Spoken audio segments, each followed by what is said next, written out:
Mga idol, meron tayo ditong schedule for today. Anong motor nga to? Motorstar 175. Wow, ang laki na sisi 175. Wala si kuya.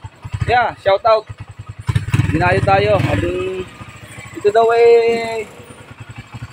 daw yung sakit nito ay pina-battery operated kasi nga po nasira na yung stator.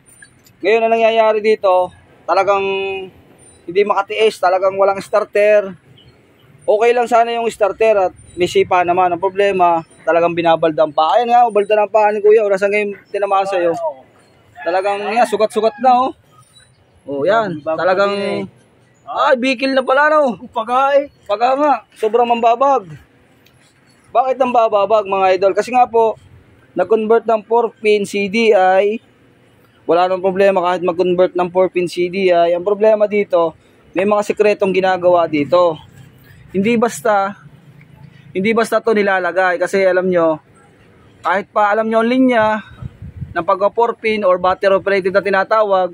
Bakit ba ito tinawag na battery operated? Sa mga hindi nakakalam, ang battery operated nagpapagana diyan ay laging magkasama ang regulator. Kasi kahit walang battery, kung may regulator at hindi sira ang susi, dadalo yung kuryente dito.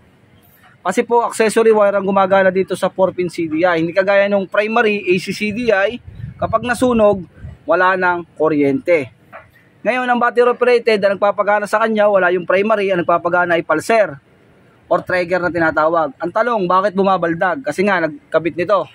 Pero walang kaso kahit mag 4-pin, ang problema dito ay baligtad ang polarity na. Kung sa battery natin, sa positive-negative natin, baligtad ang polarity. Kung sa pulser naman, hindi siya masasabing polarity kasi ang pulser natin ay blue na may lining na white at green na may lining na white.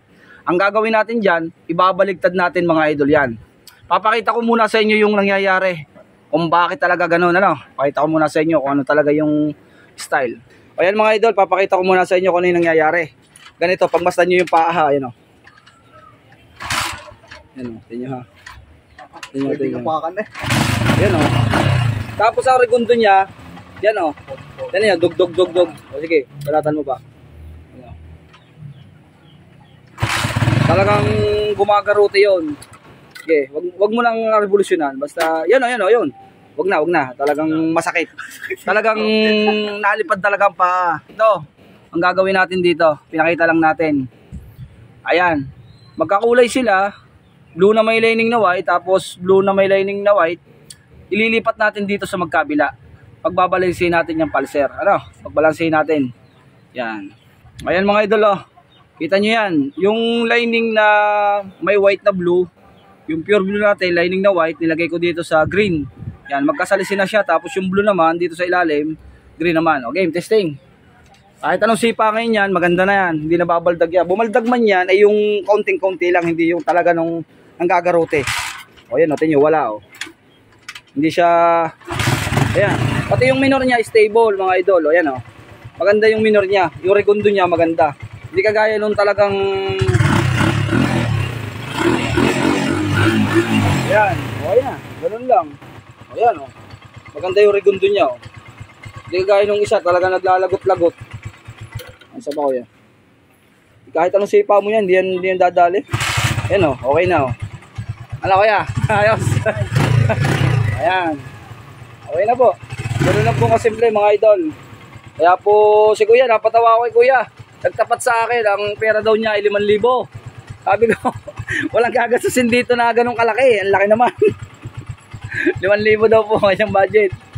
Ayan mga idol oh. Kala niya kasi ang sakit niya na isang makina na. Kasi nga gumagarote. Ano? Okay na mga idol. Ayan.